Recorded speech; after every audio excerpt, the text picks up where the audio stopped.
guys, selesaikan dulu tugas kalian, siapin cemilan dan siap-siap buat rebahan. Kali ini kita akan mereview sebuah film yang keren abis, diperankan oleh aktor Jason Statham sebagai Adam Clay, di mana dia adalah seorang peternak lebah yang hidup aman dan tentram. Hari-harinya seperti biasa, setelah selesai mengurusi lebah-lebahnya, ketika itu dia bertemu dengan Nyonya Parker. Nyonya Parker adalah seorang ibu tua yang baik hati karena sudah menerima Adam dan menganggapnya keluarga. Adam menyewa lahan milik Nyonya Parker ini untuk dijadikan usaha madunya. Ketika itu dia juga berterima kasih sekali kepada Nyonya Parker karena sudah diizinkan untuk menyewa lahan dan mau menerimanya. Nyonya Parker pun tersenyum padanya dan mengatakan datanglah sesekali saat makan malam ke rumahnya. Mr. Clay, come back at supper time. Let me feed you. Adam lanjut mengurusi para lebahnya, sementara Nyonya Parker juga sedang bekerja. Namun saat dia sedang mengoperasikan laptopnya, tiba-tiba laptop Nyonya Parker terinfeksi virus. Mungkin bagi kita yang melek teknologi, ini merupakan hal yang biasa dan mudah untuk diatasi. Namun tidak bagi seseorang yang mudah panik, apalagi tidak mengerti dengan hal yang beginian. Nyonya Parker langsung menghubungi nomor jasa layanan yang tersedia, dan ketika itu juga orang yang mengaku sebagai Boy alias Garnet pengelola layanan tersebut mengaku bisa membantu mengatasi masalah Nyonya Parker, tapi dengan cara menginstal aplikasi khusus. Nyonya Parker yang panik dan takut kalau semua data-data yang penting yang ada di laptopnya hilang, maka dia pun menyetujuinya. Si Garnet kutu kupret mengarahkan Nyonya Parker untuk melakukan step by step yang diperintahkan, dan ketika aplikasi itu sudah terinstal, mereka pun dengan mudah mengakses dan dapat melihat ternyata si Nyonya Parker memiliki simpanan yang sangat fantastis. Garnet dan komplotannya sangat senang karena ini merupakan uang yang sangat banyak berjumlah 2 juta dolar US guys. Uang itu sebenarnya bukanlah seutuhnya uang Nyonya Parker karena selain dia sebagai pensiunan, ternyata Nyonya Parker juga seorang direktur sebuah badan amal. Lalu si Garnet dan komplotannya membuat drama bahwa si Garnet ini salah transfer ke nomor rekening milik Nyonya Parker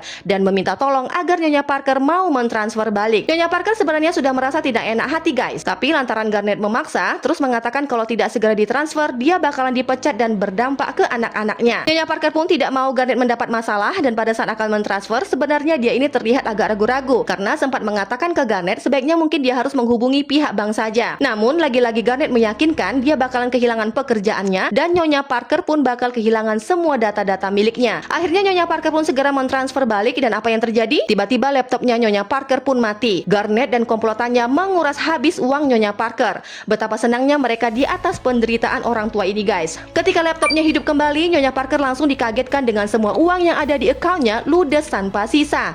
Nyonya Parker pun sedih dan bingung apa yang seharusnya dia lakukan. Di gudang seperti biasa, Mr. Adam sibuk dengan produksi madunya dan malam itu dia berencana ke rumah Nyonya Parker untuk memberikan sebotol madu buatannya. Ketika tiba di depan pintu rumah Nyonya Parker, dia melihat agak aneh soalnya lampunya pada mati alias gelap gulita. Akhirnya Adam memutuskan untuk masuk karena dia mendengar suara alarm kebakaran menyala. Setiba di dalam, Adam mematikan alarm dan lanjut mengambil sebuah pisau karena perasaan ini sudah tidak enak guys. Takut terjadi apa-apa sama Nyonya Parker. Ketika dia masuk ke ruangan tengah, tiba-tiba dia melihat sudah ada pistol yang tergeletak berserta sedikit darah. Di waktu bersamaan, anaknya Nyonya Parker bernama Verona juga datang ke rumah itu untuk menjenguk ibunya dan tiba-tiba menyergap si Adam karena si Adam berada di rumah ibunya, apalagi dengan pisau di tangannya. Ketika si Adam mau diborgol, Adam mengatakan maaf kepada Verona. Verona, I'm so sorry. Verona kaget, apa nih maksudnya? Ternyata setelah dia menoleh ke samping, ia melihat ibunya sudah mati terduduk di kursi. Tak lama datanglah polisi untuk menyelidiki kasus ini. Para penyidik sempat mengatakan kepada Verona, kemungkinan ibumu ini mati akibat bunuh diri. There's a world where she committed suicide. Verona tidak percaya karena menurutnya ibunya adalah orang yang paling cinta akan hidupnya. Jadi mana mungkin dia bunuh diri. Verona tetap bersikeras bahwa pelaku pembunuhan itu adalah Mr. Adam. Padahal Mr. Adam sempat mengatakan bahwa dirinya adalah orang yang menyewa lahannya Nyonya Parker untuk beternak lebah. Tapi apa boleh buat, Mbak Verona tetap kagak percaya. Akhirnya Mr. Adam pun dibawa ke kantor polisi buat diselidiki lebih lanjut. Sementara itu Verona yang tidak puas hati mengecek apakah Adam ini benar-benar menyewa lahan milik ibunya untuk ternak lebahnya. Ternyata benar apa yang diucapkan si Adam. Verona pun kembali ke rumahnya dan setelah dia mengecek laptop milik ibunya, baru dia menyadari ternyata ibunya kena tipu. Soalnya semua uang ibunya ludes tanpa sisa. Oh my God.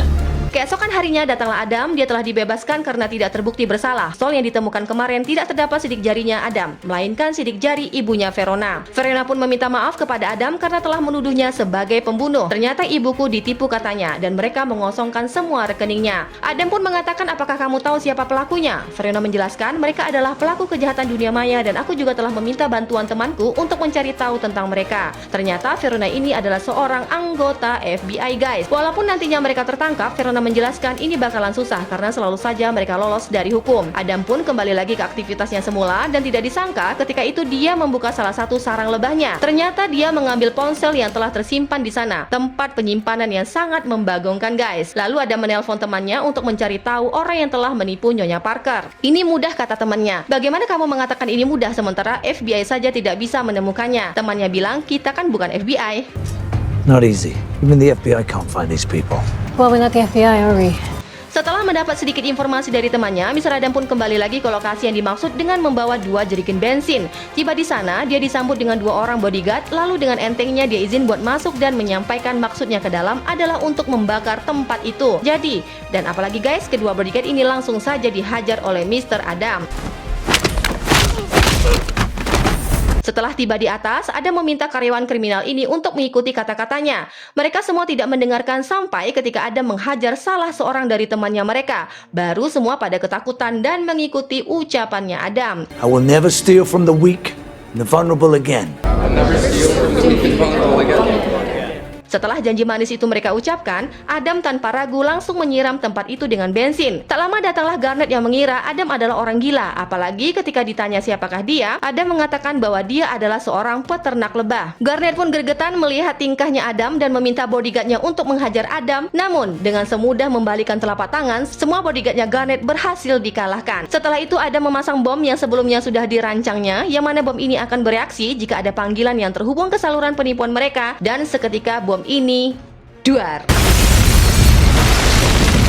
Hancur sudah tempat penghasilannya si Garnet guys. Garnet pun segera melapor kejadian ini kepada bosnya, mengatakan bahwa tempat usahanya telah dibakar oleh orang yang tidak dikenal. Gedung seharga 30 juta US seketika menjadi abu. Bosnya alias Derek meminta nama ataupun identitas, tapi Garnet mengatakan tidak ada, termasuk semua bukti rekaman CCTV pun terbakar. Tak lama kemudian Verona dan anggota FBI yang lain tiba di lokasi kejadian. Mereka pun tidak mendapatkan informasi yang akurat tentang pelaku kejahatan ini. Hanya seorang resepsionis mengatakan pelaku membawa bensin dan sempat menghajar bodyguard yang berada di luar gedung. Adam kembali lagi dengan aktivitasnya seperti biasa, seolah tidak terjadi apa-apa dan mengurus para lebahnya. Di tempat lain, ternyata si Garnet beserta tukang pukul yang disewanya sudah warawiri mencari keberadaan Pak D Adam guys. Akhirnya mereka menemukan juga tempat tinggal si Adam, apalagi ketika melihat truk tua yang pernah digunakannya ketika membakar kantornya Garnet. Tanpa babi bu, mereka para suruhannya seketika menghancurkan seluruh sarang lebahnya Adam. Berani banget gak sih, ibarat membangunkan singa yang sedang tertidur. Tak lama mereka juga menyusul Adam ke gudangnya dengan niat membalas dendam. Semua madu-madunya dihancurkan dan sok keren mereka bahkan menantang si Adam. Adam yang dengan santai dan sangat mudah membunuh mereka satu persatu tanpa ampun. Dan sekarang yang tersisa hanyalah si Garnet. Garnet tampak sangat ketakutan karena semua temannya satu persatu tewas. Tanpa basa-basi, Adam langsung memotong jari Garnet. Itu adalah hukuman buat orang yang suka mencuri. Garnet merintih kesakitan, namun Adam tidak peduli. Belum selesai Verona menginterogasi orang-orang yang berada di tempat terjadinya kebakaran kantor si Garnet. Verona diberitahu oleh Wiley bestinya bahwa kebakaran juga telah terjadi di kediaman ibunya. Verona kaget dan mereka langsung menuju ke TKP.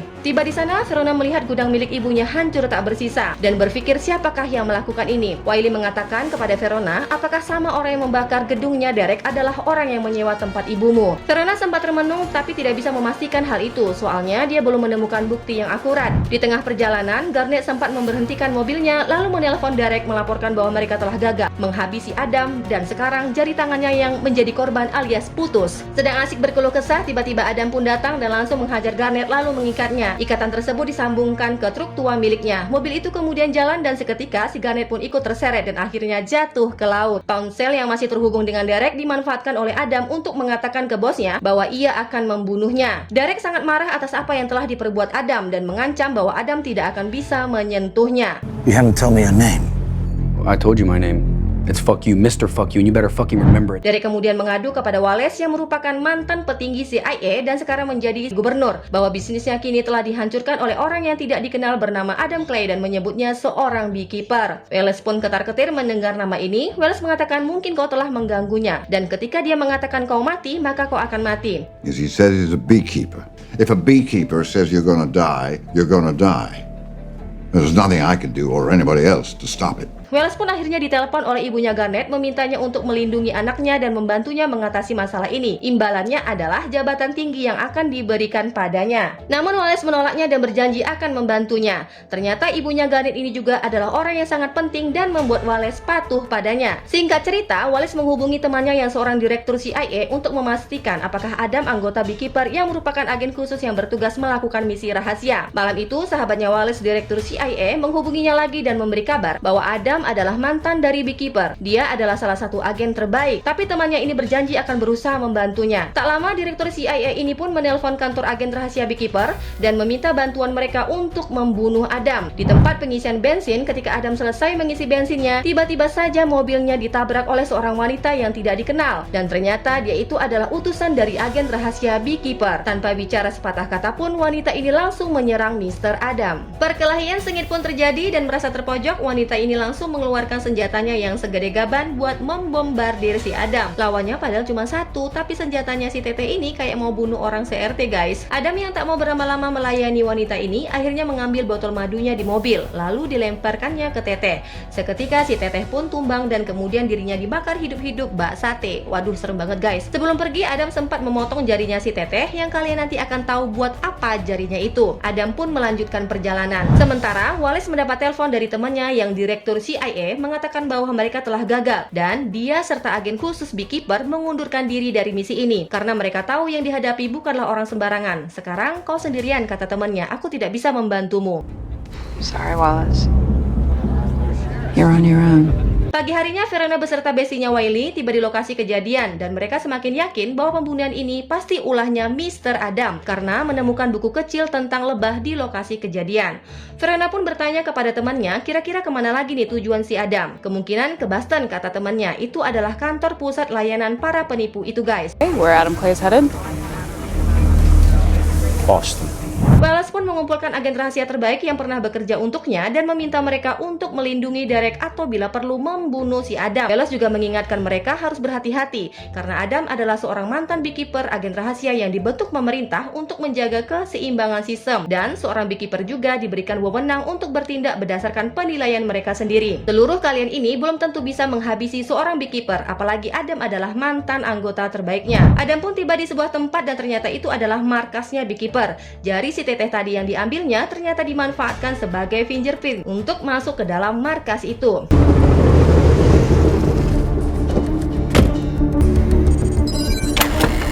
Tiba di dalam, Adam pun segera mencari informasi yang diperlukan dan mengambil peralatan yang dibutuhkan untuk menghancurkan kantor pusat layanan penipuan tersebut. Di kantor FBI, Verona dan temannya mengadakan rapat dengan wakil direktur. Verona menjelaskan kepada sang direktur bahwa Adam adalah salah satu mantan agen rahasia yang pada waktu itu bertugas menjalankan program rahasia yang bernama Beekeeper. Adam sangat berbahaya karena mampu menghancurkan apa yang menjadi tujuannya. Kami yakin dia akan ke Boston menuju kantor pusat layanan tersebut. Untuk itu, Verona meminta FBI mengirimkan tim SWAT ke lokasi. Akhirnya wakil presiden pun menyetujuinya. Kantor pusat jaringan penipuan di Boston ternyata sangat dijaga ketat dan dikelilingi oleh seluruh pasukan khusus. Ketika pasukan SWAT FBI tiba di lokasi dan ingin menuju ke lantai atas, mereka dihadang oleh tim khusus yang dikirim oleh Wallace dan sempat terjadi perdebatan yang pada akhirnya memutuskan tim SWAT untuk berjaga di bawah saja. Sampai di lantai atas, pasukan khusus Wallace meminta Direktur Derek untuk berhenti operasi dari kegiatan mereka sementara karena situasinya ini sudah sangat mencekam. Namun yang terjadi perdebatan karena direktur tetap bersikukuh untuk beroperasi. Singkat cerita, sang direktur menelepon Derek untuk berbicara langsung dengan ketua tim pasukan khusus. Sementara di luar gedung, tim SWAT dari FBI sedang berdiskusi membahas strategi untuk menangkap sang Beekeeper. Tapi bukan ada namanya, ada saja kelakuannya. Bukannya bersembunyi untuk mencari jalan masuk gedung, Landalah malah ikut nimbrung membahas jebakan untuknya. Seketika, tim SWAT pada kaget nggak menyangka dia dengan tenang berada di antara mereka. Adam mengakui dia adalah orang yang mereka cari. Pertarungan pun terjadi dan tak habis pikir ternyata Adam mampu menghabisi dengan mudah semua tim SWAT FBI. Kemampuannya si Adam benar-benar di atas rata-rata guys. Bagaimana tidak, organisasinya saja dulu sampai lepas tangan untuk berurusan dengan Adam. Ketika Direktur Garnet menelponnya dan menceritakan bahwa mereka diminta untuk menghentikan sementara kegiatan perusahaan, Garnet langsung berbicara kepada ketua tim khusus untuk tidak mencampuri urusan bisnisnya dan lakukan saja pekerjaanmu. Akhirnya tim khusus pun keluar dan ternyata Mr. B pun sudah berhasil menyusup masuk ke dalam gedung itu. Dia meminta seluruh karyawan yang ada di sana untuk segera segera meninggalkan gedung tersebut. Kekacauan pun terjadi, tim khusus pun akhirnya menyadari keberadaan Adam dan langsung membombardir Adam tanpa ampun. Adam yang jenius pun bak tikus saset-saset meninggalkan ruangan tersebut, menggiring mereka untuk berpencar sehingga memudahkan Adam untuk menghabisinya. Betapa Adam adalah mantan agen terbaik, mampu menghabisi tim agen khusus tanpa keteteran sedikit pun, termasuk si kepala agen. Verena dan temannya tiba di lokasi dan kaget ternyata tim SWAT-nya telah dilumpuhkan hanya dengan seorang Adam. Verena pun tak sabar untuk masuk ke dalam dan melihat situasi yang terjadi di sana. Adam pun dengan cepat membuat jebakan karena ternyata masih tersisa pasukan khusus Wallace. Dengan jebakan ini memungkinkan Adam tidak repot-repot lagi satu persatu menghabisi mereka. Ibarat kata pepatah nih 2-3 pulau terlangkaui. Jebakan yang dipasang menggiring mereka untuk masuk ke dalam lift dan tak lupa di sana sudah terpasang bom yang siap menerima kedatangan mereka. Urusan tim khusus Wallace sudah selesai. Lanjut, Adam mencari direktur gedung tersebut karena ingin membuat perhitungan dengannya. Direktur yang ketakutan meminta Adam untuk tidak membunuhnya. Baik, kata Adam, asal kau katakan kemana aliran uang ini. Sang direktur tidak juga mau berterus terang, apalagi Adam pun menyiksanya lagi dan lagi. Sementara Verona dan timnya sudah hampir tiba di lantai atas. Adam kemudian menunjukkan foto kepada Anzelon alias direktur bahwa orang yang telah mereka tipu adalah seorang tua yang hanya pensiunan guru dan menghabiskan sisa hidupnya hanya untuk membantu orang lain. Tapi kemarin karena kalian dia mengakhiri hidupnya dengan bunuh diri. Adam terus memaksa kepada Anzelon sang direktur ini untuk mengatakan siapa sebenarnya pemilik perusahaan ilegal tersebut. Anzelon pun menjawab bosnya adalah orang yang tidak akan tersentuh oleh siapapun. Di saat kesabaran Adam pun semakin menipis, Adam langsung menghajarnya. Namun Anzelon baru mau menunjukkan foto pemilik perusahaan ini. Ketika melihat gambar tersebut, Adam baru menyadari ternyata pemiliknya adalah anak seorang petinggi. Sampai di atas, Verena akhirnya bertemu dengan Adam. Adam mengatakan ini adalah orang yang telah membunuh ibumu. Tak lama Adam pun melarikan diri lagi. Sampai pada akhirnya Wiley bestinya Verona berpapasan dengan Adam. Mereka saling serang dan karena Adam tahu Wiley ini orangnya baik dan tidak ada kaitannya dengan balas dendamnya, Adam pun melepaskan Wiley. Sementara itu Verona yang masih bersama Anzelon meringkus seluruh karyawannya pusat tersebut termasuk direktur perusahaan Anzelon. Tak sengaja Verona dan Wiley pun melihat foto yang tadi dilihat oleh Adam. Dari sini Verona tahu sekarang mereka berhadapan dengan siapa. Karena timnya kalah, Wallace meminta Derek untuk meminta bantuan kepada ibunya dan berlindung di sana karena tidak mungkin mereka berani menyerang ibunya karena ternyata ibunya Derek adalah seorang presiden Amerika, guys.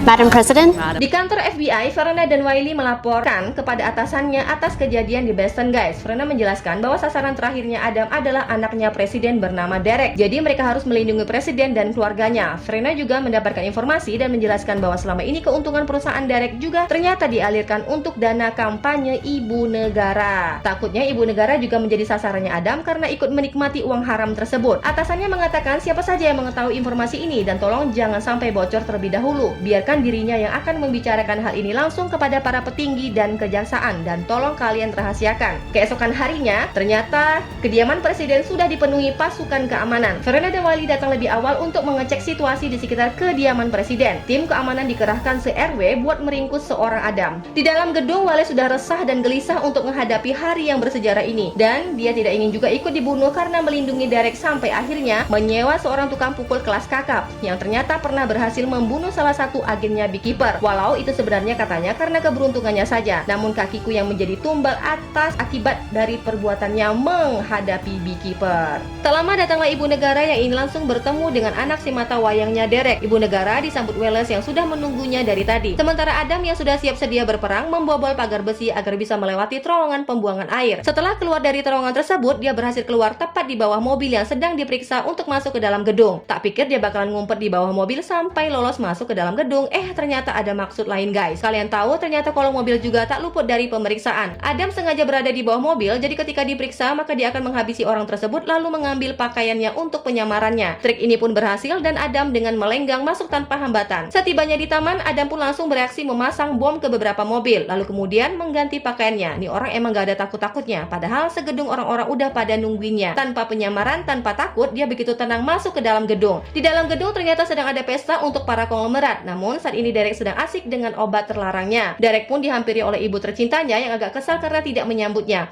Bagaimana mau menyambut sementara dia lagi menikmati barang haram tersebut. Saat Derek sedang PDKT bersama seorang wanita, tiba-tiba Derek dipanggil ibunya untuk bertemu dengan atasannya Verona. Ibunya bertanya kepadanya apakah dana kampanyenya selama ini berasal dari aliran dana haram tersebut. Derek juga secara tak langsung diinterogasi oleh wakil direkturnya Verona. Namun Derek tetap saja mengeles dan meyakinkan sang direktur bahwa dia hanya memiliki saham di perusahaan tersebut. Sementara Adam yang dari tadi berlari warawiri untuk mencari keberadaan Derek, akhirnya dengan sengaja memancing Verona agar tahu keberadaannya, sehingga membuat situasi menjadi kacau. Tim SWAT, Pas Pampres, dan orang sewaannya Wallace semua diberi informasi tentang keberadaannya Adam. Adam sengaja mengarahkan mereka semua keluar, dan ketika situasinya sudah membuat si Adam seolah terpojok, Wallace pun memberi kode pada suruhannya untuk menembak si Adam. Namun apa yang terjadi? Adam yang mengendalikan keadaan pun segera menembak musuhnya satu persatu. Di dalam gedung, Garrett yang mendengar suara ledakan semakin panik karena merasa nyawanya kini semakin terancam. Ditambah direktur diberi kabar bahwa anggotanya gagal membeku Adam. Presiden pun panik dan terjadi cekcok antara ia dan anaknya saling menyalahkan dan mengatakan bahwa ini adalah ulah anaknya. Garnett pun menjawab ini dia lakukan agar ibunya terpilih menjadi presiden. Direktur yang mendengarkan itu akhirnya pun secara tidak langsung mendengar sendiri kesaksiannya Garnett. Adam pun tiba kembali ke dalam ruangan dan mematahkan satu persatu sistem keamanannya presiden. Ketika Adam sedang mencari tempat persembunyiannya Derek, Adam dihadang oleh Lazarus. Mereka saling serang dan ternyata tukang pukul ini adalah lawan yang tangguh walau kakinya yang satu tidak normal tapi kekuatannya masih sangat luar biasa. Sepertinya lawan ini cukup alot nyawanya karena sudah berkali-kali dihajar dan ditusuk-tusuk masih tetap bisa bertahan. Solusi terakhir, Adam pun menusuk Lazarus tepat di urat nadinya dan seketika akhirnya tewas. Derek semakin panik dan bertanya kepada ibunya apa yang harus mereka lakukan. Ibunya pun menjawab bahwa ia akan berterus terang kepada rakyatnya dan kamu akan mempertanggungjawabkan atas perbuatanmu. Di luar ruangan, Adam yang juga sedikit terluka dihampiri Wallace mengatakan agar Adam menyudahi semua ini dan kembalilah hidup dengan tenang. Aku hanya menuntut keadilan untuk tetanggaku yang tidak aku bisa dapatkan dari hukum di negeri ini. Wallace yang mencoba menghadang Adam pun mendapat jatah tangannya dipelintir.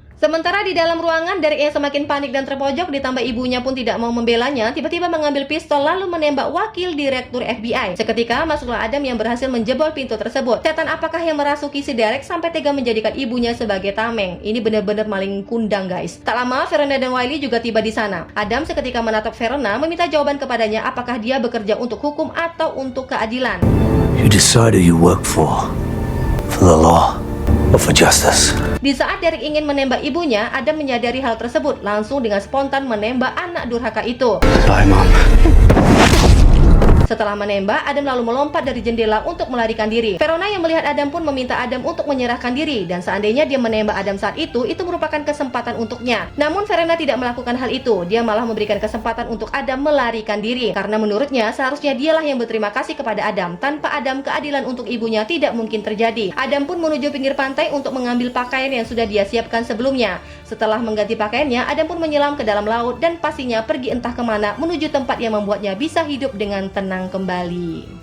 The Beekeeper mengingatkan kita, kadang orang baik yang pernah hadir dan membantu kita bisa pergi begitu saja, direnggut oleh kejahatan orang lain. Saat itu terjadi, kita punya dua pilihan, diam dan membiarkan atau bangkit untuk memastikan hal yang sama tidak menimpa orang lain. Film ini memberi pesan bahwa kehilangan orang baik karena ulah segelintir orang kejam bukanlah akhir dari sebuah cerita. Justru itu bisa menjadi alasan terbesar untuk berdiri tegak, membela kebenaran, dan melawan ketidakadilan. Jangan lupa like dan subscribe Miss DVN. Ketemu lagi di video selanjutnya. Bye!